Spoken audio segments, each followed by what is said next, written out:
السلام علیکم دوستو، کیسے ہیں آپ سب؟ میں زبینہ فیاض ایک بار پھر آپ کے ساتھ میں شروع کر رہی ہوں queen of happiness by the secret colour part 19۔ دفاع کی کرسیاں آج کھچا کچ بھری ہوئی تھی۔ روحان سکندر پر سکون سا بیٹھا ہوا تھا، لیکن علیزے بہت پریشان سی تھی۔ احمد نے تبریز نے بھی اسے حوصلہ دیا کہ کیس کا فیصلہ ان کے حق میں آئے گا، لیکن اسے تسلی نہیں ہو رہی تھی۔ آیان بھی کال پر تھا اور علیزے اس سے بحث کر رہی تھی۔ تم نے وعدہ کیا تھا کہ آج روحان اس کیس سے باعزت بری ہوگا۔ جج کو فیصلہ تو سنانے دو علیزے، مجھے ڈر لگ رہا ہے۔ تو روحان کے ساتھ کیوں آئی ہو؟ گھر بیٹھ کر کوئی نماز تسبیح وغیرہ پڑھتی؟ وہ بیزاری سے بولا۔ چپ کرو آیان، میں پریشان ہوں۔ نظر تو نہیں آ رہی، اور رات کی رات جناب سے دوستی بھی ہو گئی اور مجھے بتانے کی زحمت بھی گوارا نہیں کی۔ یہ وقت ایسی باتوں کا نہیں ہے۔ اف علیزے، پاگل کر دیتی ہو یار، نہ جانے CEO صاحب کیسے گزارا کرتے ہیں۔ وہ جھنجھلا کر بولا تو علیزے ہنسی۔ جج آ گیا اور سب تعظیماً کھڑے ہوئے۔ معمول کی کارروائی کے بعد جلد ہی فیصلہ سنایا گیا اور روحان کو باعزت بری قرار دیا گیا۔ کچھ دیر بعد کمرہ عدالت سے باہر آتے ہوئے روحان سنجیدگی سے احمد اور تبریز کو دیکھ رہا تھا۔ اتنی آسانی سے فیصلہ میرے حق میں کیسے آ سکتا ہے؟ علیزے سمیت ان دونوں نے حیرت سے روحان کو دیکھا۔ جس آسانی سے جھوٹا الزام لگایا تھا اسی آسانی سے ہم نے سچ ثابت کر دیا، جس کی وجہ سے کیس ختم، سمجھو رات گئی بات گئی۔ احمد نے شانے اچکا کر لاپرواہی سے کہا۔ روحان نے ایک نظر علیزے کو دیکھا اور پھر ان دونوں کو گریبان سے تھام کر قریبی دیوار سے لگایا۔ کیا کچھ کر رہے ہو میری پیٹھ پیچھے؟ روحان نے سختی سے استفسار کیا۔ روحان، کیا کر رہے ہو تم؟ علیزے فوراً آ گیا اور احمد کا گریبان چھڑوانا چاہا۔ کیا تم کچھ جانتی ہو؟ اب وہ سرد مہری سے علیزے سے پوچھ رہا تھا۔ فار گاڈ سیک، انہیں چھوڑو۔ اس نے روحان کو پیچھے کیا اور ان دونوں کی طرف متوجہ ہوئی۔ کہا بھی تھا اسے سب بتا دو۔ وہ خفگی سے بولی تو وہ دونوں ہنسنے لگے۔ سوری ٹو سے علیزے، اس الو کے پٹھے کو 2 نمبری کرنا نہیں آتا، اس لیے ہم نے اسے بتانے کی ضرورت محسوس نہیں کی۔ تبریز بھی لاپرواہ انداز میں بولا۔ روحان کی رگیں تن گئی اور وہ آگے بڑھ گیا۔ اچھا چلو کہیں بیٹھ کر بات کرتے ہیں، وہ ناراض ہو گیا ہے۔ علیزے بھی وہاں تماشا نہیں چاہتی تھی۔ وہ تینوں بھی آگے پیچھے چلتے اس تک آئے اور جو ڈرائیونگ سیٹ پر بیٹھ گیا تھا، علیزے پیسنجر سیٹ پر اس کے ساتھ آ کر بیٹھ گئی۔ علیزے، تم ان لوگوں کے ساتھ چلی جاؤ، مجھے کچھ کام ہے۔ نکاح تم سے کیا ہوا ہے، ان لوگوں سے نہیں۔ اگر تم غصہ نہ کرو تو ہم تمہیں ساری بات بتا سکتے ہیں۔ اسٹیئرنگ پر ہاتھ رکھ کر وہ کچھ نہ بولا تو علیزے کو حوصلہ ہوا اور اس نے باقی 2 کو بھی کار میں آنے کا اشارہ کیا۔ اب کوئی بات بھی مت چھپانا، وہ سرد مہری سے بولا۔ لالے سچ، بالکل پکے والا سچ تو یہ ہے کہ تمہارے لیے ہمارا کیا گیا کوئی بھی کام آیان کی ڈکٹیشن حکم نامے کے بغیر نہیں ہوتا۔ وہ تمہارے لیے فکر مند تھا، اس لیے پہلے اس نے ہمیں FIR کروانے والوں کو دھمکانے کا کہا اور پھر جھوٹے گواہان کو اغوا کرنے کا کہا۔ آخر میں ہم نے مخالفین کے پروسیکیوٹر کے بیٹے کو ثانیہ کے گھر رکھ کر اسے وارننگ دی کہ ہم اسے قتل کر دیں گے۔ روحان کو اپنے کانوں پر یقین نہ آیا، اسے لگا دماغ کی نسیں پھٹ جائے گی۔ بس اس کے پاس ثبوتوں کی کمی ہو گئی اور کیس ہم جیت گئے، اولاد سے بڑھ کر تو کچھ نہیں ہوتا نا۔ احمد نے ڈھیٹ پن کا اعلیٰ مظاہرہ کرتے ہوئے کہا۔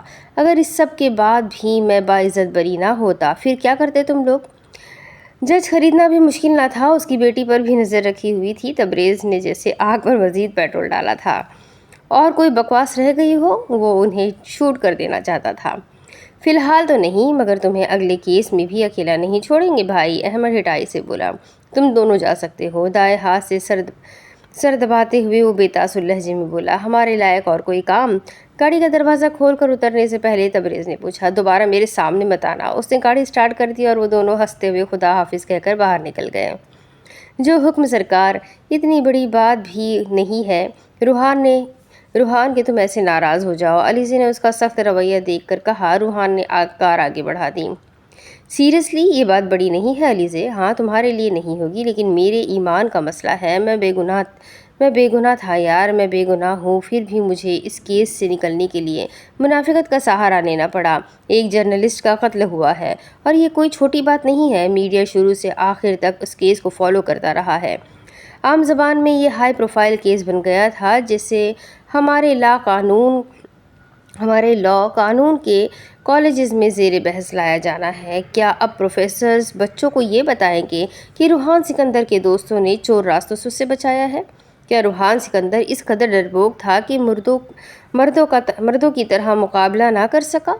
میں یہ کیس جیت ہی جاتا، کیونکہ سب جانتے تھے کہ میں اس قسم کا انسان نہیں ہوں، لیکن تم لوگوں نے مجھے بتایا ہے کہ روحان میں ہمت نہیں ہے۔ کل کو یہ بات سامنے آ جاتی ہے کہ اس کیس کا فیصلہ ایسے تبدیل کروایا گیا ہے تو نام روحان سکندر کا خراب ہوگا۔ کون سے دوست، کیسے دوست، تب کوئی بھی نہیں ہوگا میرے ساتھ۔ بس بھی کر دو روحان، تمہارا غصہ انتہائی خطرناک ہے اور تم غصے میں بہت غلط باتیں کہہ جاتے ہو۔ تم سب لوگوں کو اپنی طرح دیکھنا چاہتے ہو، جو کہ ممکن نہیں ہے۔ اس دنیا کے لوگ مسائل میں الجھے ہوئے ڈپریس لوگ ہیں۔ تمام لوگوں کا توکل اتنا مضبوط نہیں ہے کہ وہ تمہاری طرح کرائسس میں ہونے کے باوجود یقین رکھے کہ اللہ سب ٹھیک کر دے گا۔ آیان اور باقی سب نے جو بھی کیا وہ تمہارے لیے کیا۔ ہم مانتے ہیں کہ سب غلط طریقے سے ہوا، لیکن اس سے تمہارا وقت برباد ہونے سے بچ گیا۔ تم کب تک کورٹ میں اس کیس کی سماعتوں کے لیے جاتے رہتے؟ شاید 1 سال یا 10 سال۔ تب تک تمہارے فینس، دوست، کلیگ سب تمہیں ہی مجرم سمجھتے رہتے۔ اس دنیا میں ہر انسان کے پاس ہر کام کو کرنے کی کوئی وجہ ہوتی ہے، اور تمہیں معلوم ہے ہمارے دوستوں کی انٹینشن، نیت غلط نہیں تھی، لہٰذا انہیں سمجھو۔ تم الٹا یوں ناراض ہو رہے ہو۔ علیزا نے اسے سمجھانے کے لیے سختی سے کہا، آف کورس میرے دوستوں کی نیت غلط نہیں تھی، لیکن فی الوقت تمہاری کوئی دلیل بھی مجھے مطمئن نہیں کر سکتی، کیونکہ تم لوگوں نے غلط کیا ہے اور غلط طریقے سے کیا ہے، جو کہ مجھے بالکل پسند نہیں آیا۔ Just admit it. معلوم ہے روحان پر سب کو تمہاری فکر تھی، اور اب امید رکھوں گا کوئی بھی میرے کیسز کے سلسلے میں میرے لیے فکر مند نہ ہو، ورنہ معاملات خراب ہو سکتے ہیں۔ اس نے کار کو اپنے اپارٹمنٹ کی بلڈنگ کے باہر روکا۔ انتہائی خود غرض انسان ہو، وہ غصے سے بولی۔ کب سے سمجھا رہی تھی، اور وہی مرغی کی ایک ٹانگ۔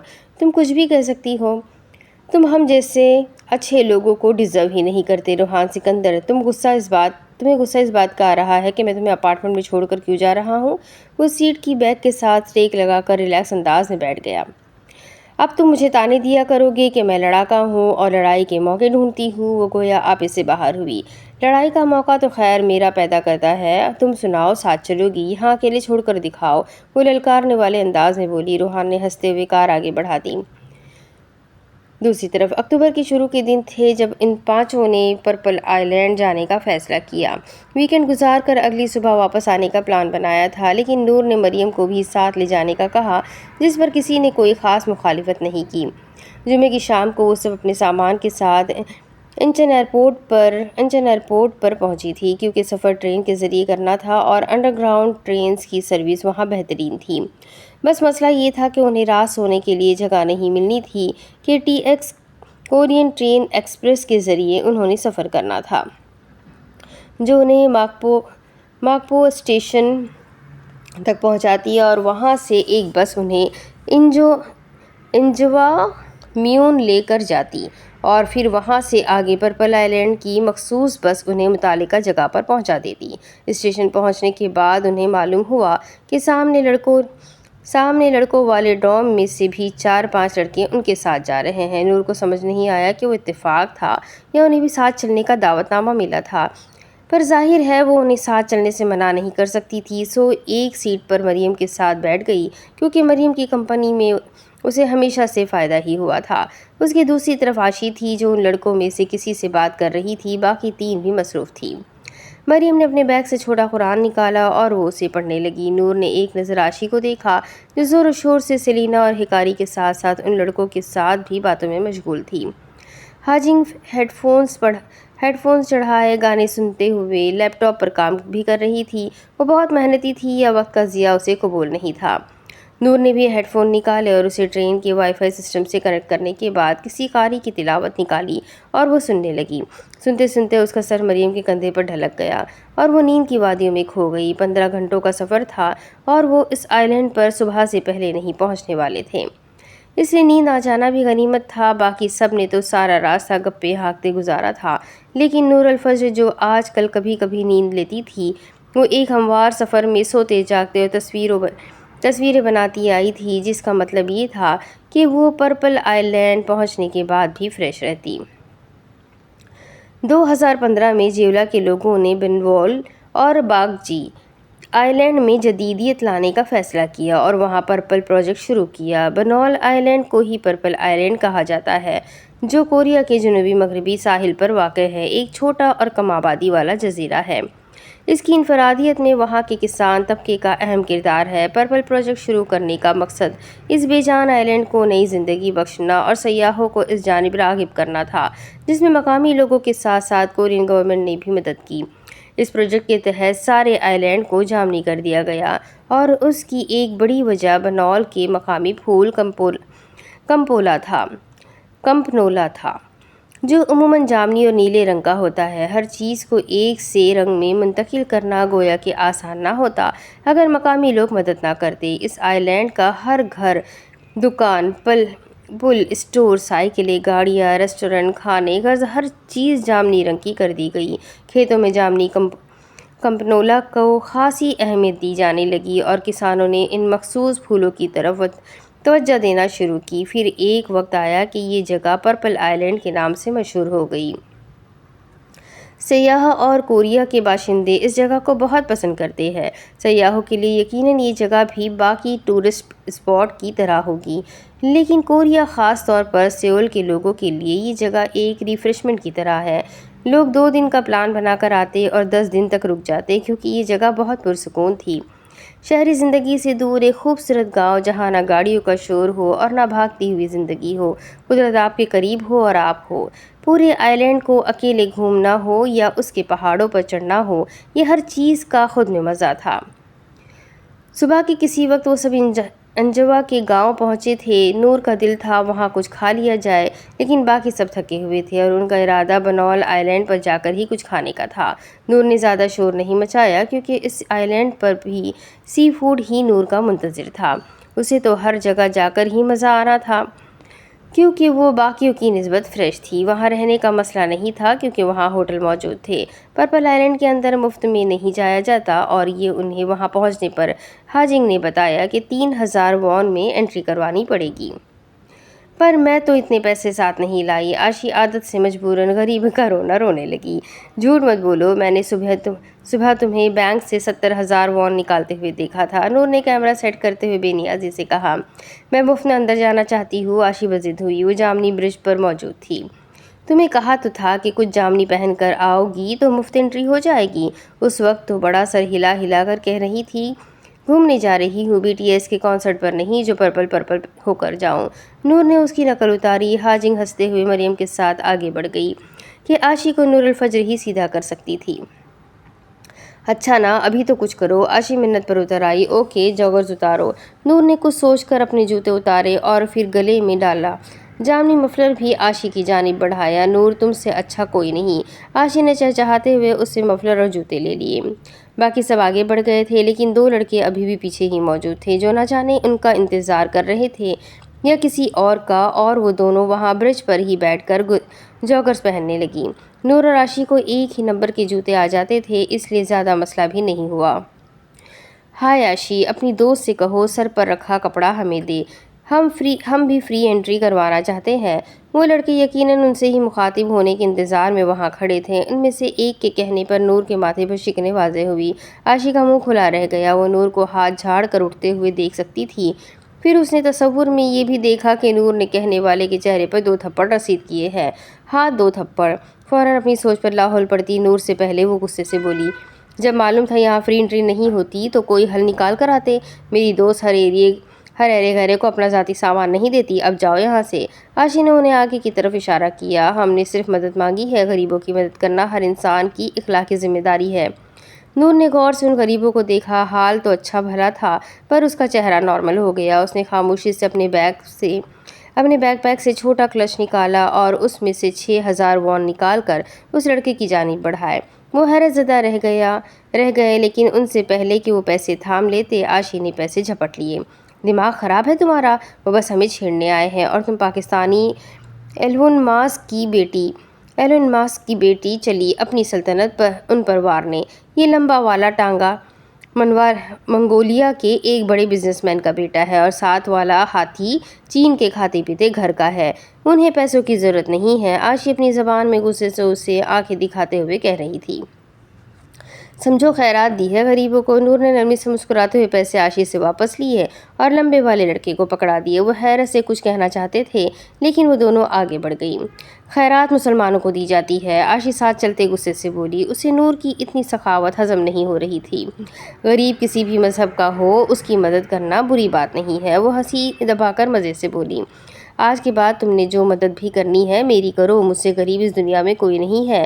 وہ مڑ مڑ کر پیچھے دیکھ رہی تھی کہ وہ لفنگے انہیں آواز لگا کر پیسے واپس کر دے، پر شاید وہ بھی عاشی کے بھائی تھے۔ انہیں دیکھتے ہوئے پیسے جیب میں ڈال لیے۔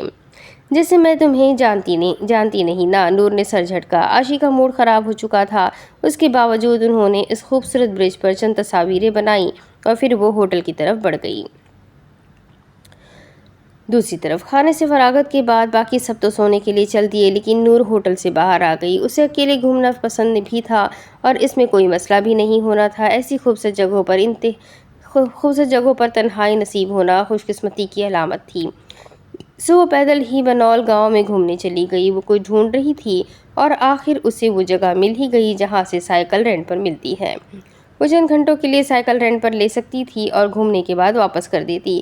اس کا فائدہ یہ تھا کہ وہ آسانی سے پورا آئیلینڈ گھوم سکتی تھی۔ کچھ فروٹ ساتھ رکھا اور وہ سائیکل پر چل نکلی۔ جامنی رنگ کی شرٹ اور ہم رنگ اسکارف پہنے وہ سائیکل پر پرپل آئیلینڈ دیکھنے لگی۔ کیمرہ وہ ساتھ لے کر آئی تھی اور اگر کہیں بھی اسے رکنا ہوتا تو مقامی لوگوں کو سمجھا دیتی کہ تصویر کیسے لیتے ہیں اور ساتھ ساتھ منظر کیمرے میں قید کرتی جاتی۔ گاؤں گھوم لینے کے بعد وہ پہاڑوں کی طرف چلی آئی جہاں ہائیکنگ کا مزہ سائیکل پر دوبالا ہو جاتا۔ وہ ایوگائی کے پہاڑ اس قدر بلند نہیں تھے کہ اسے ڈر لگتا اور وہاں چلے آنے سے اسے پورے آئی لینڈ کا دل فریب نظارہ دیکھنے کو ملا۔ ہر شے جامنی رنگ کی بہت بھلی لگ رہی تھی۔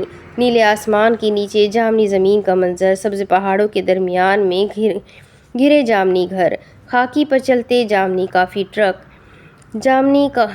ٹرک، جامنی رنگ میں رنگے سیاحوں کا ہجوم، ٹھنڈی ہوا کے ساتھ پانی کا شور، قدرت کے قریب ایک مکمل جہاں۔ پہاڑ کی چوٹی پر کھڑے اس نے پرسحر اور پرکشش مقام کی کئی تصویریں لے ڈالیں۔ وہاں کھڑے اس نے جیسے مقامی لوگوں کی زندگی کو قریب سے دیکھا تھا اور وہاں کے لوگوں کی پرسکون زندگی کو دیکھنا اتنا خوشگوار تجربہ تھا کہ وہ الفاظ میں بیان نہیں کر سکتی تھی۔ کتنا چھوٹا سا آئی لینڈ تھا، جیسے دنیا کی پریشانیوں سے دور ایک اپنا سا گھر ہو۔ پہاڑوں سے نیچے آتے ہی وہ ایک مقامی گھروں کے پاس چلی گئی تاکہ ان سے بات چیت کر کے وہ یہاں کے لوگوں کے بارے میں مزید جانے۔ جامنی جنگ کا دروازہ کھٹکھٹا کر وہ سائیڈ پر ہو کر کھڑی ہو گئی۔ دروازہ کھلا اور وہ مسکرائی۔ سیاحوں کو کوئی نہ نہیں کرتا۔ انہی ینگ ہاسیو، ہیلو، وہ چہکتے ہوئے بولی جب ایک بڑی عمر کی خاتون نے دروازہ کھولا، جامنی رنگ کا خوبصورت دروازہ۔ انہی ینگ ہاسیو، ینگن ہدا ال، وہ عورت پرجوش سی کورین میں بولی، ہیلو، خوش آمدید، اندر آئیں۔ نور کو یاد آیا کہ وہاں کے لوگ کورین کے علاوہ کوئی زبان نہیں جانتے۔ شاید اکا دکا لوگ ایسے مل جائے جو چینی زبان بولتے ہوں، ورنہ کورین بولے بغیر کسی کو اپنی بات سمجھانا مشکل تھا۔ نور بھی اندر آ گئی۔ وہ چھوٹا سا گاؤں اور گھر ثقافتی انداز سے بنا ہوا تھا۔ کئی مہاراجاؤں اور بادشاہوں کی تصویریں بھی دیواروں پر لگی ہوئی تھیں۔ سنتزو کی تصویر دیکھ کر نور حیران ہوئی۔ اسے یاد نہیں رہا وہ کسی کے گھر آئی ہے، نہ کہ میوزیم جہاں ہر چیز کو دیکھنے اور پھر سراہنے کے لیے رکا جاتا ہے۔ وہ دیواروں پر لگے آرٹ کے کام کو دیکھتی رہی۔ یہ تو سنتزو ہے نا؟ اس عورت نے گردن موڑ کر پہلے نور کو اور پھر تصویر کو دیکھا۔ ہاں، یہ اجیاسی سنتزو ہی ہے۔ انہوں نے ہمیں بہت کچھ سکھایا ہے اور یہ ہمارے خطے کے ہیرو ہے۔ اس آئی لینڈ کے کسی نہ کسی گھر میں بیٹی تمہیں اجیاسی سنتزو کی تصویر مل ہی جائے گی۔ نور سنتزو کے بارے میں مزید سوال کرتی، اسے یاد آیا کہ اپنا تعارف بھی نہیں کروایا۔ اوہ سوری، میں نور الفجر ہوں، پاکستان سے کوریا آئی ہوں، سیول میں پڑھتی ہوں اور آج ہی یہاں آئی ہوں۔ آپ کا تعارف؟ میرا نام ہے چنگ اوہے۔ اب تو سیاح یہاں آ کر نام نہیں بلکہ عمر پوچھتے ہیں۔ تمہیں بھی بتا دیتی ہوں 70 سال سے زائد کی عمر ہے میری۔ نور ان کے پیچھے چلتے ہوئے ہنس دی۔ آپ عمر سے کم ہی لگتی ہیں۔ کچھ سیاح دل رکھنے کو ایسے کہہ دیتے ہیں۔ نور خفت زدہ ہوئی۔ میں نے دل سے کہا ہے اور آپ واقع 50 سے زیادہ کی نہیں لگتی۔ تم کہتی ہو تو مان لیتی ہوں، ورنہ یہاں کی سب سے عمر رسیدہ خاتون میں ہی ہوں، اور ہماری اولادیں تو نہ جانے کون کون سے ملکوں میں رہ رہی ہے۔ آپ اتنی چست و توانا ہے، خدا آپ کو سلامت رکھے۔ نور ان کے ساتھ آ کر زمین پر رکھے کشن پر بیٹھ گئی۔ ان کی اولاد کے بارے میں سوال کرنے سے گریز کیا۔ گھر کے اندر بھی جامنی رنگ کئی چیزوں میں شامل تھا، مثلاً دیواروں، صوفے کے کپڑوں، کچن کے شیلف، غرض وہاں کے لوگوں کے لیے جامنی رنگ کسی ضرورت کی طرح تھا۔ چھوٹا سا گھر نہایت اعلیٰ انداز میں سجا ہوا تھا، جیسے وہ قدیم کوریا کی رانیوں کا مسکن ہو۔ کیا کھاؤ گی بیٹی؟ جو آپ کھلائیں، نور نے مسکرا کر کہا۔ سیاح فرمائش کرتے ہیں، پھر تو آپ کوئی بیف مٹن وغیرہ لے آئے، نور نے ہنس کر کہا۔ جانتی تھی وہاں یہ ملنا مشکل ہوگا کیونکہ یہ سب سیول میں ہی اتنا مہنگا ہوتا ہے، یہاں تو اس کی قیمت شاید کئی ہزار وون ہوگی۔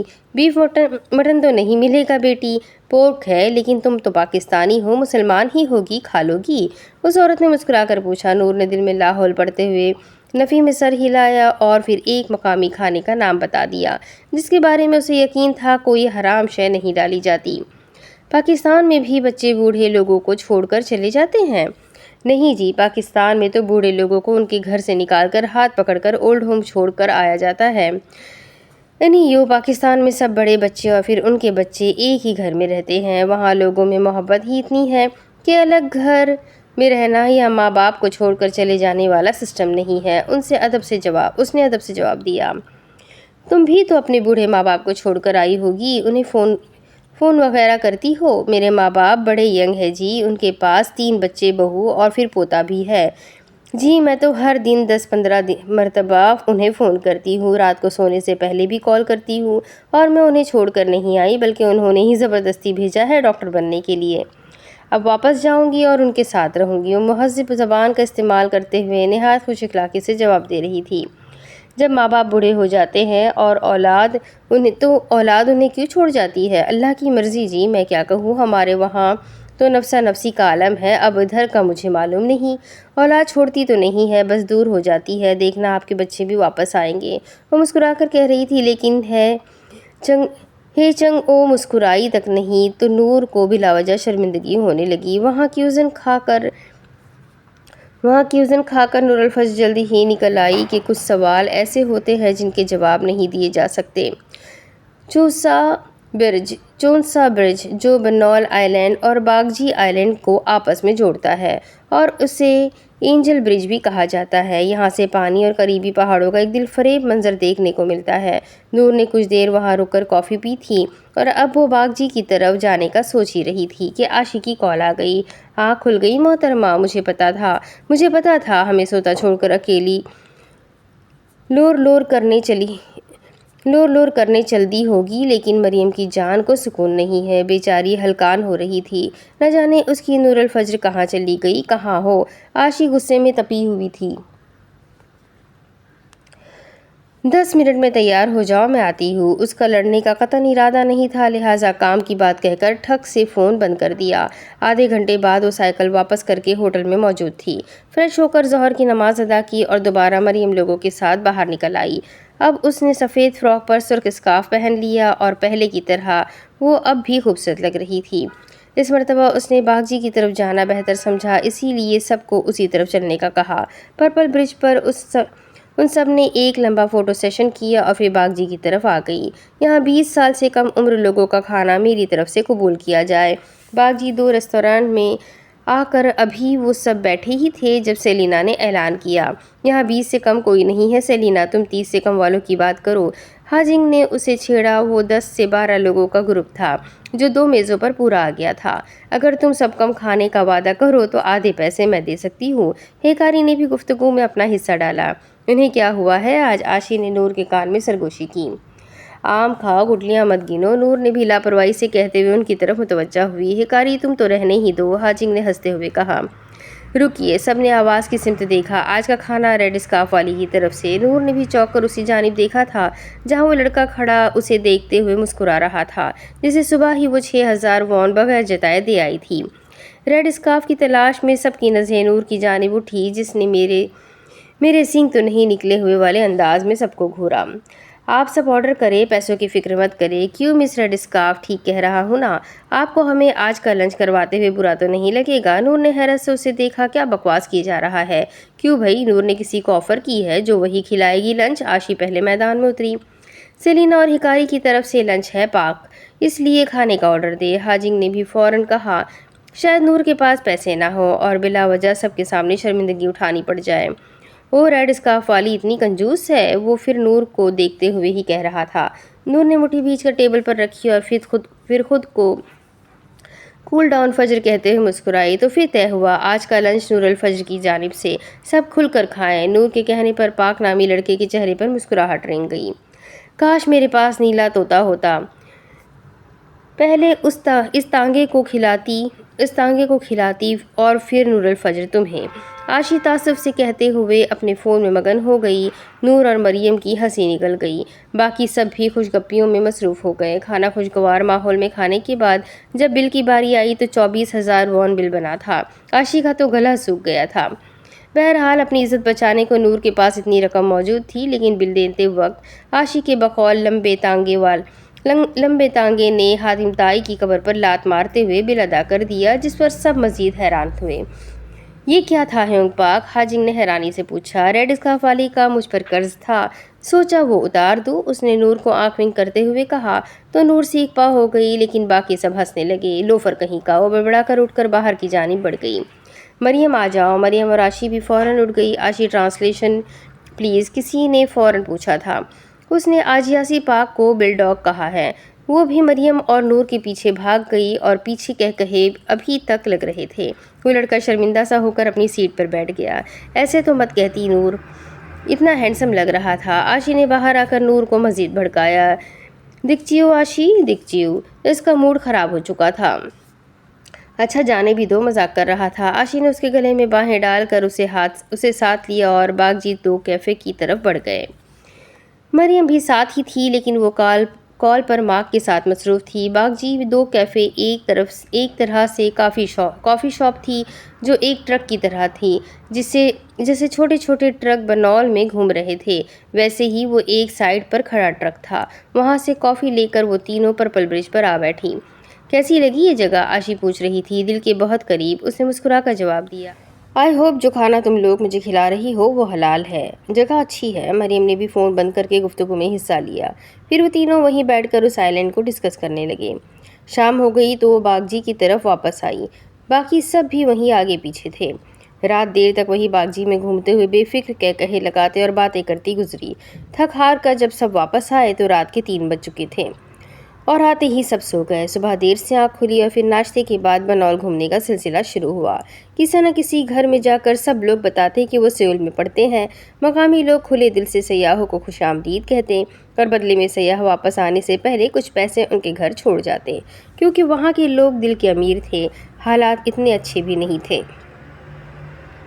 ایک بات جو نور نے وہاں نوٹ کی تھی وہ یہ کہ کسی بھی گھر میں جوان لوگ نہیں رہتے تھے۔ زیادہ تر لوگ بوڑھے ہی تھے یا ٹین ایجرز تھے، جو شاید اپنے دادا دادی یا نانا نانی کے ساتھ چھٹیاں گزارنے وہاں آتے تھے۔ وہ دن بھی مصروف گزرا۔ سپہر کو ہی واپسی کا پروگرام بن گیا اور سب نے پیکنگ کر لی۔ دن کا کھانا بنول ریسٹورنٹ سے کھانے کے بعد وہ سب اسی طریقے سے واپس آئے جیسے گئے تھے، یعنی آئلینڈ کے مخصوص بس سروس نے انہیں انجوا چھوڑا۔ وہاں سے وہ بس سے ماکپو اسٹیشن پہنچے اور پھر وہاں سے سیول انچن ایئرپورٹ پہنچنا تھا۔ دوسری طرف سحر سے پہلے ہی وہ لوگ سیول پہنچ چکے تھے۔ ان دونوں کے ساتھ باجنگ، ہکاری، سیلینا نے بھی مریم کے گھر رہنے کا فیصلہ سنایا۔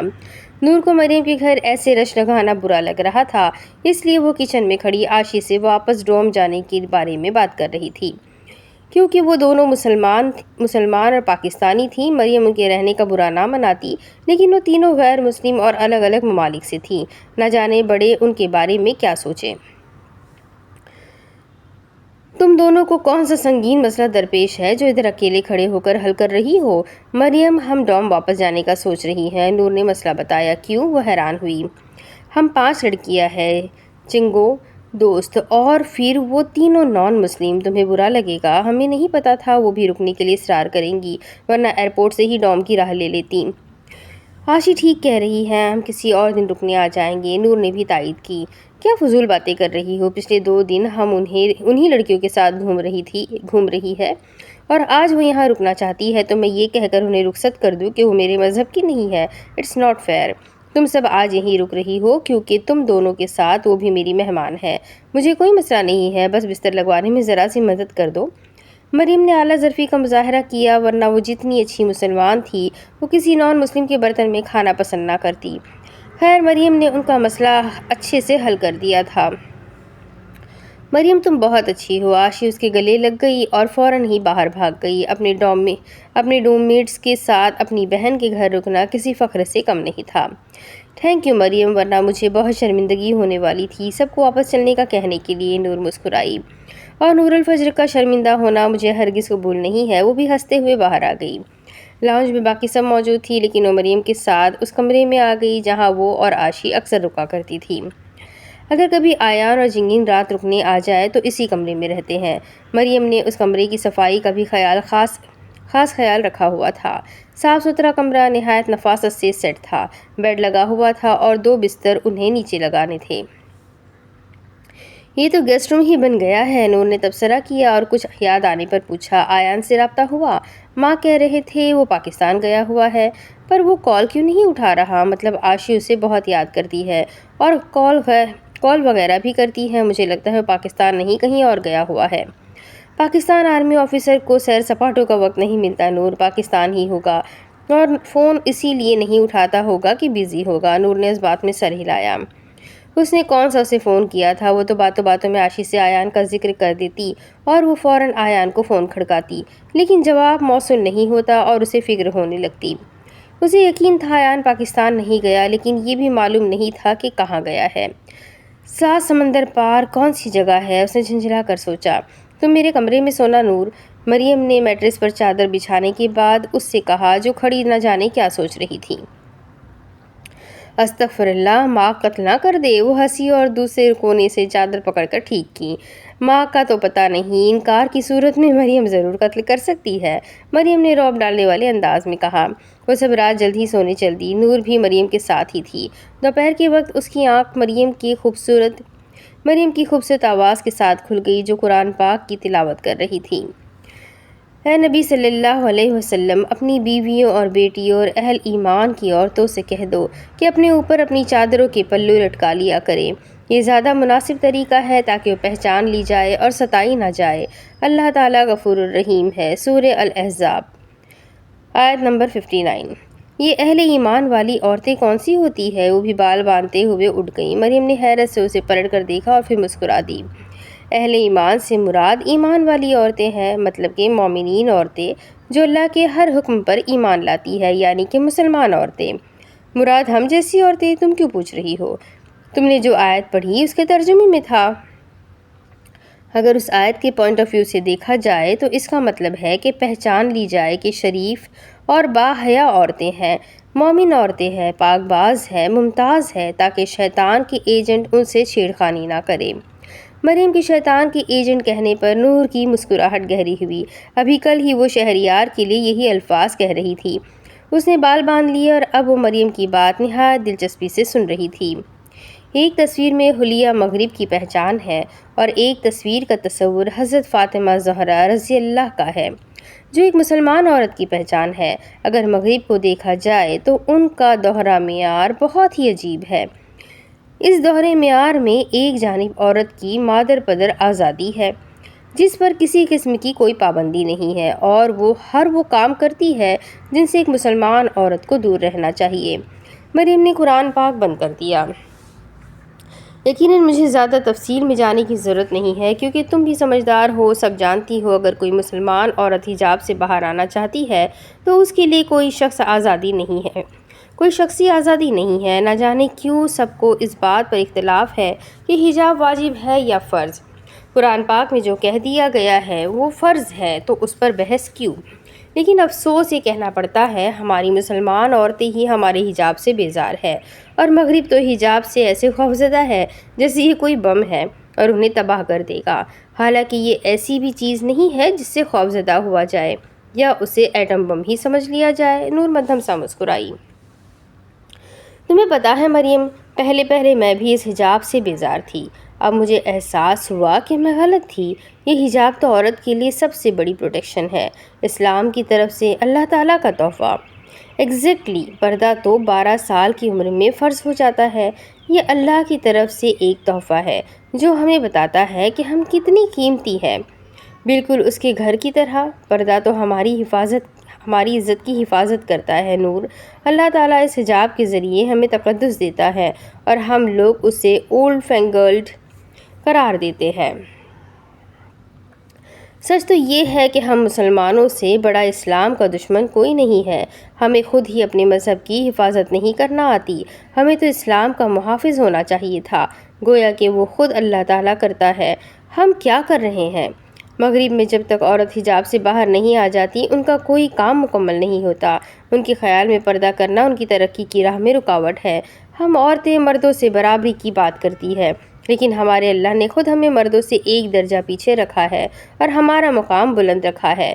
جنت بھی ہمارے ہی قدموں تلے رکھی ہے اور بچوں کی پہلی درسگاہ بھی ایک عورت کی گود کو قرار دیا۔ اب تم دیکھ لو، ہم ایک غیر مسلم ملک میں رہتے ہیں، عورت اور مرد برابر سمجھے جاتے ہیں، ہر جگہ اکٹھے کام کرتے ہیں، ان کے درمیان حیا نہیں ہے، اور ہمارا مذہب ہمیں سب سے پہلے حیا اور شرم سکھاتا ہے۔ مریم اپنی روح میں کہے جا رہی تھی، لیکن نور کو برابری والی بات پر اعتراض ہوا تو بولی، آج کل کے دور میں عورتوں کو مردوں کے شانہ بشانہ کام کرنا پڑتا ہے، یہ بے حیائی نہیں، وقت کی ضرورت ہے۔ اب کیا ساری پابندیاں لڑکیوں کے لیے ہی رہ گئی ہے؟ وہ بستر سے اٹھ کھڑی ہوئی، کہیں ظہر کا وقت نہ نکل جائے۔ پابندی، یہی وہ لفظ ہے جو غلط فہمی پیدا کرتا ہے۔ حجاب پابندی نہیں ہے میری جان، اور نہ ہی اسلام پابندیاں لگاتا ہے، یہ عورتوں کے تحفظ کے لیے ہوتا ہے۔ یہ ہمیں شیطانی چالوں اور غلط نگاہوں سے بچاتا ہے۔ ہم مسلمان لڑکیوں کو یہ سمجھ لینا چاہیے کہ اس حجاب میں ہم محفوظ ہیں۔ اگر اسے پابندی سمجھتی ہے تو ٹھیک ہے، یہی پابندی ہمیں جہنم کی آگ سے نجات دلاتی ہے۔ یہ ہمارے رب سے ہمارے روحانی تعلق ظاہر کرتا ہے، لیکن ہر کسی کی مجبوری ہوتی ہے جس کی وجہ سے وہ چاہ کر بھی پردہ شروع نہیں کر سکتی۔ ہر کسی کی مجبوری نہیں ہوتی، صرف بہانہ ہوتا ہے۔ دنیا کی کون سی طاقت ہے جو آپ کو اللہ کا فرمان ماننے سے روک سکتی ہے؟ ہماری سوسائٹی یہاں جو پردہ شروع کر دے، سب کو اس کے کردار اور طور طریقوں کی فکر پڑ جاتی ہے، زندگی مشکل ہو جاتی ہے۔ مریم وہ نہ جانے کیوں ویسا کہہ رہی تھی۔ جن کا توکل مضبوط ہو ان کی زندگی مشکل نہیں ہوتی، اور مجھے یہ بتاؤ، اس دنیا میں کس کو مصیبت نہیں پہنچتی؟ یہ دنیا امتحان گاہ ہے جس کے پرچے میں آسان اور مشکل دونوں طرح کے سوال آتے ہیں، تاکہ منافقین اور ایمان والوں کے درمیان فرق کیا جا سکے۔ مریم نے سادگی سے کہا، یہ لمبی بحث ہے مریم، اور مجھے معلوم ہے میں تم سے نہیں جیت سکتی، میں نماز پڑھ کر آتی ہوں۔ عشا نے اچکا کر مسکرا کر کہتی واش روم کی جانب بڑھ گئی۔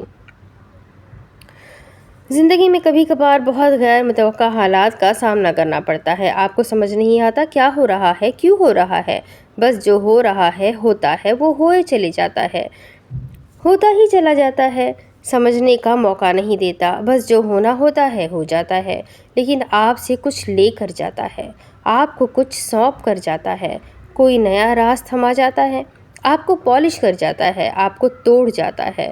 وہ حالات انسان کو فرش سے عرش پر بھی پہنچا دیتے ہیں، اور عرش سے فرش پر بھی۔ ان 4 ماہ میں آیان سکندر کی زندگی اتنی غیر متوقع ہو گئی تھی جس کا گمان تک نہیں کیا تھا۔ پاکستان کے لوگوں کے مطابق آیان سکندر ساؤتھ کوریا میں تھا، اور وہاں کے لوگوں کے مطابق آیان سکندر پاکستان میں تھا، لیکن وہ ان دونوں جگہوں پر کہیں پر موجود نہیں تھا۔ وہ بقول اس کے 7 سمندر پار امریکہ کے شہر نیو یارک میں اقوام متحدہ کے ساتھ کام کرتا رہا تھا، اور پھر وہاں چلا گیا جہاں سے فرار مشکل ہی نہیں ناممکن تھا۔ وہ اپنے چھوٹے سے کیبن میں بیٹھا UAF کے پروجیکٹ کا کوئی کام دیکھ رہا تھا، کیونکہ یہاں اسے کیوں بھیجا گیا تھا وہ اعلیٰ افسران کو پتا تھا، اور یہاں ایک آفیسر کے علاوہ اسے کسی پر یقین نہ کرنے کی بابت کہا گیا تھا۔ وہ افسر ملٹری انٹیلیجنس کا تھا جو آیان کے کیبن میں آیا اور بغیر تمہید کے کہنا شروع کیا، آیان تمہیں آج یہاں سے واپس جانا ہے۔ اس نے چونک کر سر اٹھایا۔ سوری سر، کیوں؟ دونوں فریقین کے درمیان معاہدہ ہوا ہے، اور اس معاہدے کے مطابق تم آج واپس جاؤ گے، اور تمہاری جگہ نیا آفیسر اقوام متحدہ میں کام کرے گا۔ میں بھی تو کسی کی جگہ آیا تھا، اور اتنی جلدی واپسی؟ وہ حیران ہی تھا۔ یہاں پر پوسٹ کی کائناتی اتنی جلدی ہی تبدیل ہوتی ہے اور تمہیں یہاں نوکری کے لیے نہیں ٹریننگ کے لیے بلایا تھا۔ آخری جملہ تھوڑا مدھم آواز میں کہا گیا۔ اس ٹریننگ کو میں کہیں بھی لاگو نہیں کر سکا، وہ احتجاجاً بولا۔ اتنی سخت ٹریننگ تو شمالی کوریا کے فوجیوں کی نہیں ہوتی جتنی آیان سکندر کو کروا دی گئی تھی۔ الصبر والسماح۔ آیان خاموشی سے اٹھ کھڑا ہوا۔ یقیناً جنرل سیکرٹری کو ہی میرے کام سے مسئلہ ہوا ہوگا، وہ بڑبڑا کر رہ گیا۔ ایک دوستانہ مشورہ دے رہا ہوں، خاموشی سے پاکستان چلے جاؤ، ورنہ یہاں رہے تو اتنے اسکینڈلز میں پھنس جاؤ گے کہ پاکستانی حکومت بھی تمہاری مدد نہیں کر سکے گی۔ وہ اصل بات اب بھی نہیں سمجھا تھا۔ وہ کہہ رہے تھے تمہاری ٹریننگ کا ٹیسٹ لینے کا وقت ہوا جاتا ہے، اب آر یا پار۔ مجھے حکومت کی مدد چاہیے بھی نہیں، اس نے سنجیدگی سے کہا اور اپنا لیپ ٹاپ بند کر کے بیگ میں ڈالنے کے بعد سیدھا کھڑا ہوا۔ مجھے یہاں سے نکالنے کی ٹھوس وجہ چاہیے۔ سامنے والے نے ضبط کیا، ورنہ دل چاہ رہا تھا رکھ کر دو چپیڑے آیان کو دے مارے۔ دیکھو آیان، تم اور میں پاکستانی ملازموں کے سوا یہاں کچھ بھی نہیں ہے۔ ہم سے اوپر بہت سے لوگ ہیں، سب کا مقابلہ کرنا ہمارے بس کی بات نہیں ہے، اور تمہاری واپسی کا نوٹس جنرل عاصم کی طرف سے آیا ہے، اس لیے اپنے اور دوسروں کے لیے آسانیاں پیدا کرو۔ اس افسر کا لہجہ نرم ہوا کہ آیان جنرل عاصم کا کہا نہیں ٹالے گا اور کم از کم اب خاموشی سے چلا جائے گا۔ ابھی آیان کو اس سے بڑا کام کرنا تھا۔ اس نے خاموشی سے آفیسر کے ہاتھ سے اپنی معطلی کا نوٹیفیکیشن لے کر پڑھا تو چہرے پر بڑی کمینی مسکراہٹ نمودار ہوئی۔ کسی اندھے نے یہ سب لکھا تھا جہاں اس کی صلاحیتوں پر سوالیہ نشان لگایا گیا تھا۔ اسے مزید سیکھنے کی ضرورت ہے کا کہا گیا تھا اور وہ ساری گیم سمجھ گیا تھا۔ کاغذ کو اس نے مٹھی میں بھیجا اور اپنے کیبن سے نکلنے لگا۔ اپنی چیزیں تو سمیٹ لو آیان، آفیسر نے پیچھے سے آواز لگائی تھی۔ آیان نے ایک نظر ٹیبل کی طرف دیکھا اور پھر کہا، میں خالی ہاتھ آیا تھا سر۔ وہ کہہ کر باہر نکل گیا۔ نہ جانے کیوں یہاں سے چلے جانا اور پھر بلڈنگ چھوڑ دینا دنیا کا مشکل ترین کام لگ رہا تھا، حالانکہ بمشکل وہاں کام کرتے ہوئے چند ہفتے ہوئے تھے۔ 4 مہینوں کے لیے اسے امریکہ میں سیکرٹ سروس کے ساتھ کام کرنے کے لیے بلایا گیا تھا۔ یہ دن اس کی زندگی کے سخت دن تھے، جس میں اسے اکیلے بہت کچھ برداشت کرنا پڑا تھا۔ اس کی امریکی نیشنلٹی کی وجہ سے اسے نیو یارک ایک خاص کام کے لیے بلایا گیا۔ شروع کے 2 ہفتوں میں اسے نہ جانے کون سی جرم کی پاداش میں سخت ترین ٹریننگ کروائی گئی۔ دیکھتے ہی دیکھتے اس کا حلیہ تبدیل ہوا۔ وہ لمبے بالوں اور بھوری بیئرڈ اور نظر کے چشموں والا امریکی باشندہ لگنے لگا۔ اقوام متحدہ میں وہ کسی کی جگہ پر چند دن کام کرنے آیا اور اس کے پس پردہ بھی صرف ایک پاس ورڈ معلوم کرنا تھا جو اس نے معلوم کر لیا تھا، مطلب وہاں کام ختم۔ یہاں سے فارغ ہونے کے بعد آیان کا پلس پوائنٹ یہ تھا کہ وہ بہت جلد بہترین ورکر کے طور پر CIA ہیڈ کوارٹر تک رسائی حاصل کر چکا تھا، جس کی وجہ سے انجینئر کے طور پر وہ واشنگٹن چلا گیا۔ یہ سب پیس آف کیک نہیں تھا اور نہ کوئی اتنی جلدی اس طرح کے حالات میں آگے جا سکتا ہے۔ اگر تو آیان پکڑا جاتا تو اس کا کام ختم، کیونکہ اب وہ پاکستانی بیک گراؤنڈ والا آیان نہیں تھا۔ CIA ہیڈ کوارٹر تک پہنچنا پلان کا حصہ تھا اور اسے خود ہی پہنچایا گیا تھا۔ ڈائریکٹر کے مینیجر کے پاس ساری معلومات موجود ہونے کا معلوم ہوا تھا، گویا کہ وہ معلومات حاصل کرنا مشکل نہ تھا، لیکن اس میں رسک بہت تھا۔ آیان کو اپنی شناخت واضح کرنی پڑ جاتی۔ اگر وہ رسک نہ لیتے تو معاملہ خراب ہو سکتا تھا۔ ان معلومات میں ایک ایسا پلان ترتیب دیا گیا تھا جس کے بعد امریکہ کو یہ اختیار حاصل ہو جاتا کہ وہ 100 سے زائد ممالک میں اپنے آرمی بیس کھول سکتا ہے۔ پاکستان کو یہی خطرہ لاحق تھا۔ اگر ایسا کچھ ہو جاتا ہے تو ملک کی سالمیت کو خطرہ ہو سکتا ہے، اور اس سے پہلے اگر ایسا کچھ منظر عام پر آ جاتا ہے تو ممالک کے درمیان کشیدگیاں بڑھ سکتی تھی جو دنیا کو جنگ کی طرف لے جاتی۔ اسے سخت گھٹن کا احساس ہو رہا تھا، ایسا لگ رہا تھا وہ بند گلی کی طرف جا رہا ہے۔ واشنگٹن جیسے زندہ شہر کی ایک مصروف سڑک پر وہ فیصلہ کر چکا تھا، پھر بھی نہ جانے کیوں اس کا دل کیا ایک مرتبہ ماں سے بات کر لے۔ وہ ناراض تھی۔ اگر پکڑے ہی جانا ہے تو ایسے ہی صحیح۔ ابھی اس نے فون نکالا ہی تھا کہ دوسری طرف سے کال آنے لگی۔ You are on fire, on the fire. Okay sir, مسئلہ ہی حل تھا۔ اب ماں کو کال کرنے کا وقت نہیں تھا۔ Expose yourself and follow plan B، دوسری طرف سے سنجیدگی سے کہا گیا۔ یس سر، اس نے کہہ کر فون بند کیا۔ فٹ پاتھ پر چلتے ہوئے مسکرا رہا تھا۔ وہاں شام کا وقت تھا اور رش معمول سے زیادہ تھا، شاید آفس وغیرہ کی چھٹی کا وقت تھا۔ وہ چلتا ہوا ایک عورت سے ٹکرا گیا جس سے اس عورت کے ہاتھ میں تھامی فائلز نیچے جا گری۔ اب وہ معذرت کرتا فائلز اٹھا رہا تھا۔ فائلز واپس کر دینے کے بعد وہ اپنی راہ ہو لیا۔ ایک شاپنگ مال کے پرائیویٹ روم میں جا کر اس نے جیب سے اس عورت کا فون نکالا اور جلدی سے پاس ورڈ کھول کر کسی نمبر پر کال کرنے لگا۔ کسی جگہ کے بابت پوچھ کر اس نے وہ فون فلیش کر دیا اور وہاں سے نکل آیا۔ اپنا فون وہ اس عورت کی جیب میں ڈال آیا تھا کیونکہ اب وہ صرف فون سے ہی پکڑا جانا تھا اور ان لوگوں کے فون تک پہنچنے سے پہلے وہ کہیں اور پہنچ جاتا۔ دوسری طرف پوری ISI ایک طرف اور میں ایک طرف ہو جاؤ تو ایک سی معلومات اکٹھی ہوتی ہے۔ میں جملے میں درستگی کر دیتا ہوں پوری ISI ایک طرف اور شاہ بھی اسی طرف ہو تو بہت اہم معلومات اکٹھی ہوتی ہے۔ سمیع مسکرا کر کہہ رہا تھا لیکن ایان ان کو نہیں سن رہا تھا۔ وہ میز پر بکھرے پرنٹنگ پیپرز کو دیکھ رہا تھا جس پر خاص لوگوں کی ساری معلومات اکٹھی کی گئی تھی اور یہ پچھلے 2 دن اور 2 راتیں لگا کر انہوں نے اکٹھی کی تھی۔ اگر تم لوگ یہاں تھے تو مجھے کیوں نہیں بتایا؟ دراصل ہم آپ کے جاب لیس اور بھگوڑا ڈکلیئر ہونے کا انتظار کر رہے تھے، شاہ نے کہا لگایا۔ ہم سرکاری آدمی کبھی جاب لیس نہیں ہوتے مسٹر شاہ، وہ نیوز پیپرز ٹٹول رہا تھا۔ تبھی میری ماں نے مجھے آرمی میں بھیجا تھا۔ اسے پتا تھا اس کا بیٹا مر تو سکتا ہے لیکن آرمی میں نہیں چھوڑ سکتا۔ اب آرمی نہیں چھوڑوں گا تو بے روزگار ہونے سے بچا رہوں گا۔ اگر فضول باتیں ختم ہو گئی ہو تو کام کی بات پر آتے ہیں، اس نے سنجیدگی سے کہا۔ وہ کام کے وقت صرف کام کرنے والا بندہ تھا۔ 3 دن پہلے میں نے ڈائریکٹر کے مینیجر سے ملاقات کی تھی۔ اس نے ڈاکیومنٹس کی اصل جگہ بتانے پر کوئی عار محسوس نہیں کیا جو ڈائریکٹر کے سیف لاکر میں تھے۔ اسی دن میری اصلیت واضح ہوئی تھی اور مجھے علم ہے میرے بعد اس دن صرف 3 لوگ ڈائریکٹر کے کمرے میں جاتے رہے تھے۔ دن میں صرف 3 لوگ، شاہ کی زبان پر کھجلی ہوئی۔ ہاں، وہ 3 لوگ دن میں 300 مرتبہ سیکرٹری کے آفس میں جاتے رہے ہیں۔ یہ IT ایکسپرٹ، اس نے ایک تصویر پر انگلی رکھی، دن میں کئی مرتبہ صرف اس لاکر کی جانچ ہو جاتا رہا ہے۔ ایک یہ PA، اس نے اگلی تصویر پر انگلی رکھی، اس کا آنا جانا تو لگا ہی رہتا ہے، پر یہ تیسرا بندہ، اس نے آخری تصویر پر انگلی رکھ کر کہا، انالیٹیکل ڈپارٹمنٹ کا ہیڈ ہے جس نے فائل وہاں سے غائب کروا دی ہے۔ مجھے یہ بندہ مشکوک لگ رہا ہے۔ تمہاری نظر میں یہ مشکوک اسی لیے ہے کیونکہ اس کا بیک گراؤنڈ انڈین ہے، شاہ نے داڑھی کھجاتے ہوئے لقمہ دیا۔ اس کے انڈین ہونے سے مجھے کوئی ذاتی نقصان نہیں ہونا، مشکوک اس لیے ہے کیونکہ اس کے روس کی مختلف تنظیموں کے ساتھ تعلقات ہیں، یعنی یہ بندہ شروع سے ہی گڑبڑ ہے۔ میرا دل کہتا ہے یہ فائل اس ڈینیل کے پاس ہے کیونکہ اس وقت CIA اور UNO کے پاس اس سے قابل اعتماد بندہ نہیں ہے، اور آج رات ہم اس کے گھر جائیں گے۔ اگر فائل مل جاتی ہے تو بہت اچھا، اگر نہیں ملتی تو ہم پلان C کو فالو کریں گے۔ کوئی اتنی اہم فائل اپنے گھر میں کیوں رکھے گا؟ سمیع نے پرسوچ انداز میں سوال کیا تھا۔ کیونکہ اپنے گھر کے علاوہ دنیا میں کوئی قابل اعتماد جگہ ان امریکیوں کو نہیں ملتی۔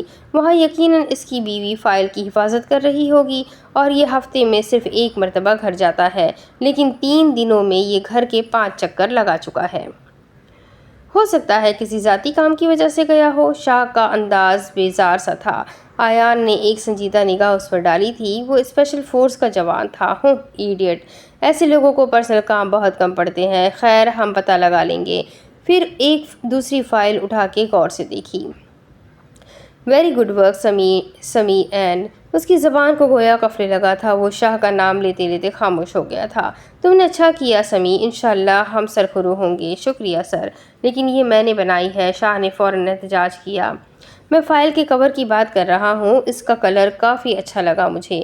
اندر کا کام جس نے بھی کیا ہو، آئی ڈونٹ کیئر، تم لوگ یہی کام کرنے یہاں موجود ہو۔ جیسے مجھے تو پتہ نہیں، اندر ہوئے کام کو دیکھ کر تمہیں خوشی سے مجھ پر فخر ہو رہا ہے، تمہارا دل کر رہا ہوگا مجھے گلے لگا لو۔ اوہ کم آن مسٹر شاہ، تم پر فخر اور مجھے، وہ جیسے مذاق اڑانا چاہ رہا ہو۔ بیٹا تمہیں اچھے سے جانتا ہوں، مسکرا کر بولا۔ آیا نے جواب دیے بغیر اپنا حلیہ تبدیل کرنے پر فوکس کیا۔ شاہ نے بھی بھورے بالوں والی وگ لگائی جس سے اس کی شکل کافی مضحکہ خیز لگ رہی تھی۔ سمیع بھی یہ پی کیپ سر پر رکھ کر اور موٹے شیشوں والی اینک کے ساتھ، کالی داڑھی مجھے سیٹ کر رہا تھا۔ البتہ اب کی مرتبہ ایان نے اپنا حلیہ تبدیل نہ کرنے کا فیصلہ کیا اور گرے شرٹ پر کالی جیکٹ اور پی کیپ پہن لی۔ اس کے لمبے بال اور بھری شیو اسے ایک لاابالی سا بگڑا ہوا امریکی باشندہ ہی ظاہر کر رہی تھی۔ اس کمرے کا صفایا کرنے میں انہیں کچھ ہی دیر لگی تھی۔ ایان کا پاسپورٹ اور باقی کا سامان تیار تھا۔ اگر تو آج انہیں کامیابی ملی تو وہ پاکستان چلا جائے گا۔ چند منٹ بعد وہ تینوں واشنگٹن کی ایک مصروف سڑک پر چل رہے تھے۔ ایک سینٹرل چوک پر پہنچنے کے بعد ان تینوں نے روٹ تبدیل کر لیے۔ ایان سیدھی سڑک پر چل رہا تھا اور وہ دونوں دائیں بائیں آبادی والے علاقوں کی طرف چلنے لگے۔ ویسے مجھے لگتا ہے کتے تمہاری بو سونگھتے ہوئے میرے اور سمی کے ٹھکانے پر پہنچ چکے ہوں گے۔ کیا کہتے ہو؟ شاہ کی آواز ایئر پیس میں سنائی دی تو سر جھٹک کر رہ گیا۔ مجھے افسوس ہے انہیں وہاں ایان اور اس سے جڑی کوئی چیز نہیں ملے گی، سمی نے بھی کہا۔ کام پر فوکس کرو، یقیناً اب ہمارا پیچھا بھی کیا جا رہا ہوگا، وہ سنجیدہ سا بولا۔ یار تو ہمارا باپ نہ بنا کر، شاہ ناراضگی سے بولا۔ مجھے تمہارا باپ بننے کا شوق بھی نہیں ہے اور ایسی نالائق اولاد تمہارے والدین کو ہی مبارک ہو۔ خیر بیٹے، تیرے بیٹے کو میں یہی کہوں گا کہ ایسا نالائق باپ اسے مبارک ہو۔ شاہ کام پر فوکس کرو اور خیالوں میں میرا بیٹا مت بناؤ۔ وہ شاہ میر کی بات پر مسکرایا تھا۔ شام کا اندھیرا پھیلنے لگا تھا اور کسی کسی جگہ پر اسٹریٹ لائٹس روشن ہونے لگی تھی۔ صرف بیٹا نہیں بلکہ پورے 3 بیٹے اور 1 بیٹی۔ تمہاری بیٹی کو میں اپنے درمیان والے بیٹے کے ساتھ بھگوا کر شادی کرواؤں گا اور سمی تمہارے بیٹے کو میں گھر داماد بناؤں گا۔ شاہ نے ان دونوں کے مستقبل کے نقشہ کھینچ کر بتایا۔ لا حول ولا قوت الا باللہ، وہ بڑبڑا کر رہ گیا۔ Happy bachelor life. سمی خاصا محفوظ ہوا لیکن ایان اس کی قیاس آرائی پر حیرت زدہ تھا۔ بھائی لوگو، اگر یہاں سے زندہ بچ گیا تو سب سے پہلے جا کر شادی کروں گا۔ خود بھی بھاگ کر شادی کرنے کا پلان ہے کیا؟ سمی نے ہنس کر پوچھا۔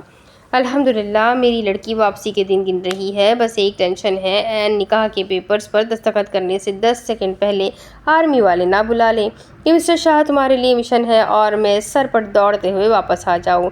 ادھر پتہ لگے میری ہونے والی بیوی کسی اور کی بیوی بن چکی ہے۔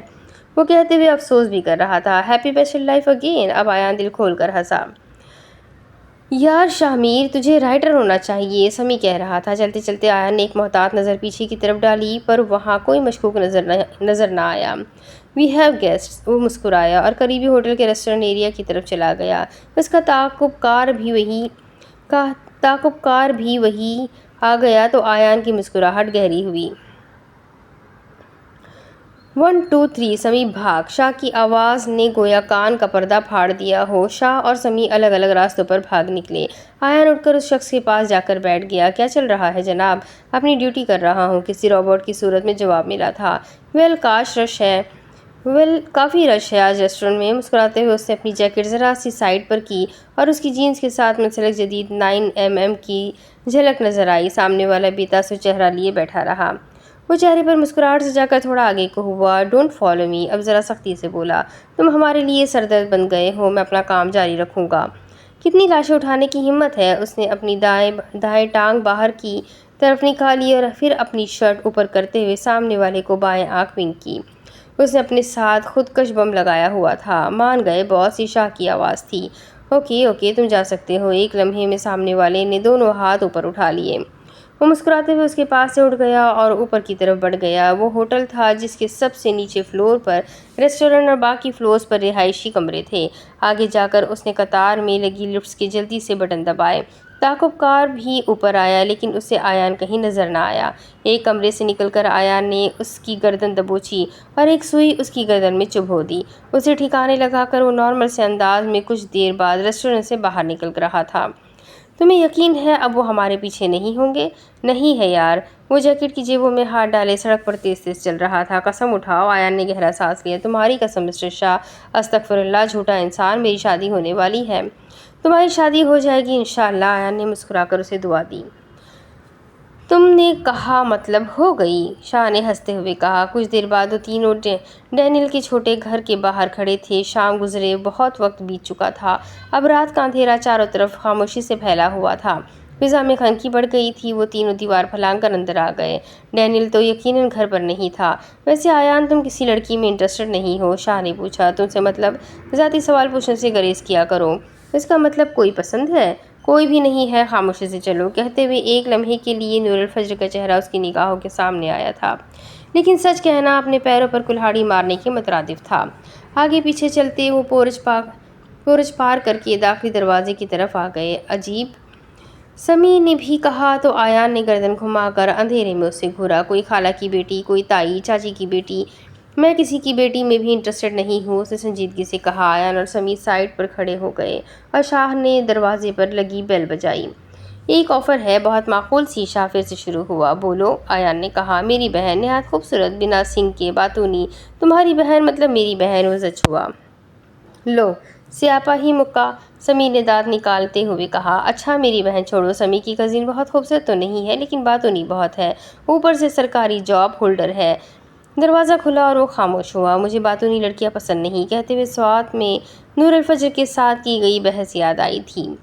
ایک خوش شکل امریکی عورت باہر نکلی اور شاہ کو سلام کیا۔ میں آج ہی آپ کے پڑوس میں رہنے کے لیے آیا ہوں، سوچا محلے والوں سے بات چیت کر لوں، سب سے پہلے آپ کے گھر کو شرف بخشا ہے۔ چاپلوس انسان، آیان نے ایئر پیس میں اس سے کہا۔ زندگی میں سنا گیا چیپ ترین بہانہ۔ سمیع بھی ساتھ ہی تھا۔ سو سویٹ آف یو، اندر آئے، اس عورت نے خوش دلی سے اندر آنے کی دعوت دی۔ شکریہ، وہ اس کے پیچھے اندر چلا گیا، دروازہ بند کر دیا۔ میں لوگوں کے چہرے پڑھ لیتا ہوں، مجھے انڈر اسٹیمیٹ مت کرو۔ ویسے اس گھر میں آپ اکیلی رہتی ہے، کوئی فیملی نہیں ہے آپ کی؟ میرے شوہر کبھی کبھی۔ اس سے پہلے وہ مڑتی، شاہ میر نے کلوروفارم لگا رومال جیب سے نکال کر اس عورت کے منہ پر رکھا اور وہ چند ہی لمحوں میں بے ہوش ہو گئی۔ اس نے دروازہ کھول دیا اور وہ دونوں اندر آ گئے۔ 1 گھنٹے سے بھی کم وقت ہے، شاباش، جلدی۔ شاہ تم اوپر جاؤ، سمیع تم نیچے بیسمنٹ کی طرف جانے والا راستہ تلاش کرو۔ اور وہ خود اس لیونگ روم کی تلاشی لینے لگا۔ وقت آہستہ آہستہ سرکنے لگا اور وہ تینوں فائل کو تلاش کرنے میں جٹ گئے۔ اگر تم ڈینیل کی جگہ ہوتے تو فائل کہاں چھپاتے؟ آیان نے پوچھا۔ کارپٹ کے نیچے سیف لاک بنا کر وہاں چھپاتا۔ اوہو، تم سمیع؟ میں اسٹڈی روم میں، آیان نے نفی میں سر ہلایا۔ وہاں کچھ نہیں ہے، شاہ میر نے کہا۔ آیان کچن میں کھڑا ارد گرد دیکھ رہا تھا۔ اگر یہاں فائل نہ ملی تو ہم برے پھنسیں گے آیان، سمیع نے کہا۔ ہم کیوں پھنسیں گے؟ یہ والا پلان تو آیان کا تھا۔ شاہ فوراً بولا۔ مل گئی؟ آیان پرجوش سا بولا۔ کیا مل گئی؟ میں ڈینیل کی جگہ ہوتا تو فائل کو کچن میں چھپاتا، لگتا ہے تمہارا دماغ چل گیا ہے۔ شاہ ہنسا اور آیان کے ساتھ ریکس کی تلاشی لینے لگا۔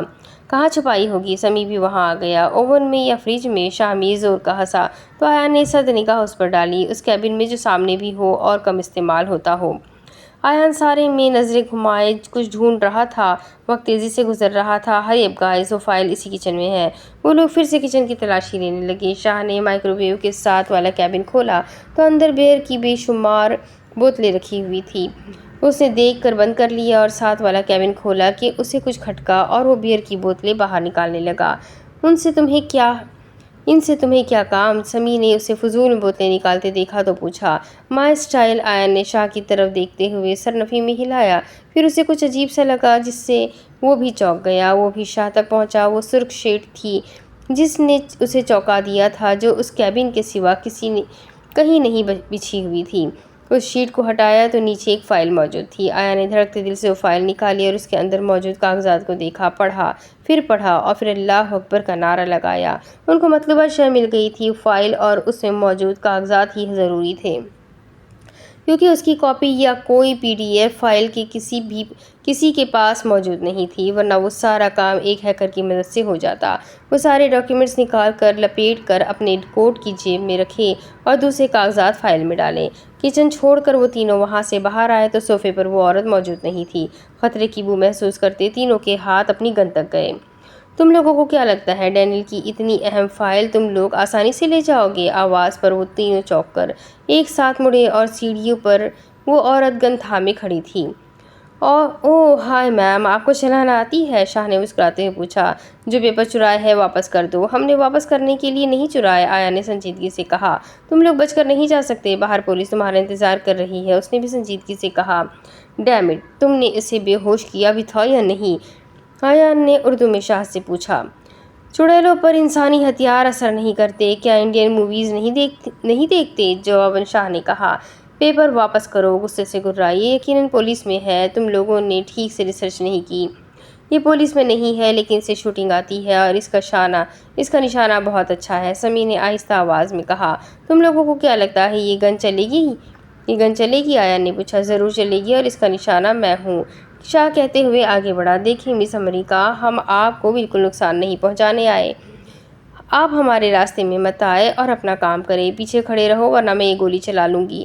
یہ بچوں کا کھیل نہیں ہے، سمیع نے بھی کہا۔ میں نے کہا مجھ سے دور رہو۔ شاہ قریب جا رہا تھا کہ وہ پھر چلائی۔ یار کیوں اپنی موت کو آواز دے رہی ہو؟ آیان نے بیزاری سے کہا۔ شاہ کا اس سے فاصلہ بہت کم رہ گیا تھا۔ میں نے کہا رک جاؤ، شاہ رکو۔ سمیع نے اسے ٹریگر دباتا دیکھا تو شاہ کو روکنا چاہا، لیکن گولی چل گئی اور ٹھاک کی بھرپور آواز کے بعد سارے میں خاموشی چھا گئی۔ وہ دونوں ساکت کھڑے رہ گئے۔ گولی شاہ کے سینے میں لگی تھی۔ وہ آبادی والا علاقہ تھا، یقیناً پولیس اندر آنے کو تیار تھی۔ گولی کی آواز دور تک سنی گئی ہوگی۔ وہ دونوں آگے بڑھے۔ شاہ نے اس عورت سے گولی لے کر اسے صوفے پر بیٹھنے کا اشارہ کیا۔ شاہ تم ٹھیک ہو؟ آیان فکر مندی سے بولا۔ جیسے تم نے مجھے بتایا بغیر سوسائڈ بم ساتھ لگایا ہوا ہے، میں نے بھی بلٹ پروف جیکٹ پہن لی تھی۔ وہ سینہ مسلتے ہوئے ہنسا۔ باہر پولیس ہے، بیسمنٹ میں راستہ ہے، سمیع نے جلدی سے کہا۔ پھر دیر کس بات کی؟ اس عورت کو باندھ کر وہ تینوں بیسمنٹ کی طرف سے گھر سے نکل گئے۔ چند گلیاں پیچھے ایک کار ان کی منتظر تھی۔ ان تینوں کو دیکھتے ہی کار کے انجن میں حرکت ہوئی اور ان تینوں کے بیٹھتے ہی ڈرائیور نے کار آگے بڑھا دی۔ ایسا لگ رہا ہے دل کے وال بند ہو گئے ہیں، اس نے دل کے مقام پر ہاتھ رکھ کر کہا۔ انڈین فلموں میں تو ہیرو بالکل صحیح سلامت رہتا ہے، آیان نے ہنستے ہوئے کہا۔ رات گہری ہو رہی تھی جیسے سارے سیاہ بادل آج اکٹھے ہوئے ہوں۔ پہلے تمہیں کسی ڈاکٹر کے پاس لے چلتے ہیں، آیان نے آفر کی۔ ان امریکی ڈاکٹروں سے علاج کروانے سے پہلے میں مرنا پسند کروں گا۔ وہ امریکیوں سے متنفر تھا۔ وہ رات ان لوگوں نے بہت سی پیچیدگیوں سے بچنے کے لیے اقدامات کرنے میں صرف کی تھی۔ وہ صبح تک کام میں لگے رہے تھے۔ ڈاکیومنٹس متعلقہ لوگوں تک پہنچا دی گئی تھی کیونکہ اس کی کوئی کاپی موجود نہیں تھی۔ مجھے صرف ایک بات سمجھ نہیں آ رہی۔ فجر کی نماز مسجد میں ادا کر کے وہ تینوں نکلے تھے جب شاہ میر نے سنجیدگی سے کہا۔ وہ کیا؟ سمیع نے استفسار کیا۔ کلوروفارم نے اس لڑکی پر اثر کیوں نہیں کیا؟ شاہ جس سنجیدہ شکل سے کہہ رہا تھا وہ واقعی بڑا مسئلہ لگ رہا تھا۔ نقلی کلوروفارم ہوگا، آیان نے بے نیازی سے شانے اچکائے۔ وہ کبھی بینچ پر بیٹھ جاتا اور کبھی ٹہلنے لگتا، پھر جا کر وہ سیمنٹ کے بنے بینچ پر لیٹ گیا۔ ادھر بھی سکون نہ ملتا تو بیٹھ کر پیر ہلاتے ہوئے کچھ گنگنانے لگتا، پھر وہ پش اپس لگاتا، تھک جاتا تو سٹ اپس لگاتا، پھر کوٹری میں پڑے چھوٹے پتھروں سے کھیلنے لگتا۔ اسے عجیب سی بے چینی ہو رہی تھی، غرض اس کی ہر حرکت سے بیزاریت واضح تھی۔ وہ بور ہو رہا تھا۔ ٹہلتے ہوئے نہ جانے اس کے دماغ میں کیا آیا، وہ سلاخوں کے قریب آیا۔ آج کل اتنے سخت دنوں میں آیان سکندر 5 وقت کا نمازی بن گیا تھا۔ قبول کرنا نہ کرنا اللہ کی مرضی تھی، لیکن وہ اب نماز پڑھنے لگا تھا۔ جیل سے رہائی کے لیے، آزمائش کے خاتمے کے لیے امید کا ہر سرا اللہ سے شروع ہو رہا تھا۔ نہ تیرا خدا کوئی اور نہ ہے میرا، اور نہ تیرا خدا کوئی اور ہے نہ میرا خدا کوئی اور ہے، یہ جو راستے ہیں جدا جدا، یہ معاملہ کوئی اور ہے۔ وہ اونچی آواز میں پڑھنے لگا۔ اسے معلوم تھا اس طرح اونچی آواز میں پڑھنے سے اسے کوئی تمغہ یا امتیاز نہیں ملنا، بلکہ غیر انسانی سلوک کیا جانا ہے۔ اس کوٹری کو جلاد یا مہذب زبان میں ہنٹر اس کی آواز سے سخت نفرت کرتا تھا اور اسے مارنے کے لیے اندر آ جاتا تھا، کیونکہ 2 دن پہلے اس نے مار کھاتے ہوئے اسے اس کا مطلب سمجھایا تھا تو وہ غصے سے لال پیلا ہو گیا تھا اور آیان کو بہت مارا تھا۔ کیوں نہیں دیکھتا اس جہاں میں ہر شے لامحدود ہے؟ جب اٹھی نگاہ تو جھک گئی۔ یہ معاملہ کچھ اور ہے۔ اللہ اللہ اللہ! جیل کا ہنٹر مین غصے میں بھرا ہوا جیل کا بڑا دروازہ کھول کر اندر آیا۔ عام دنوں کی نسبت آج زیادہ غصے میں نظر آتا تھا۔ یہ پہاڑ، درخت اور کائنات سر جھکے ہیں سجود میں۔ نہ تو بن سکا نہ بنا سکا وہ، نہ پھر بھی تجھ سے جدا ہوا۔ یہ سب اسی کے ہیں فیصلے، تو جان کر بھی انجان ہے۔ نہ تیرا خدا کوئی اور ہے نہ میرا خدا کوئی اور ہے، یہ جو راستے ہیں جدا جدا، یہ معاملہ کوئی اور ہے۔ وہ بور ہو رہا تھا، اس لیے اس نے آج ہنٹر مین کو دعوت دی تھی کہ آ بیل مجھے مار۔ نہ جانے کتنے دنوں سے وہ امریکی ٹارچر سیل میں تھا اور بڑا ٹارچر ہو چکا تھا، لیکن اس نے نہیں بتایا کہ اصل پیپر کس کے پاس ہے۔ بھلا ہو اپنے لوگوں کا جنہوں نے یہاں لاتے ہی سخت ٹریننگ دی تھی۔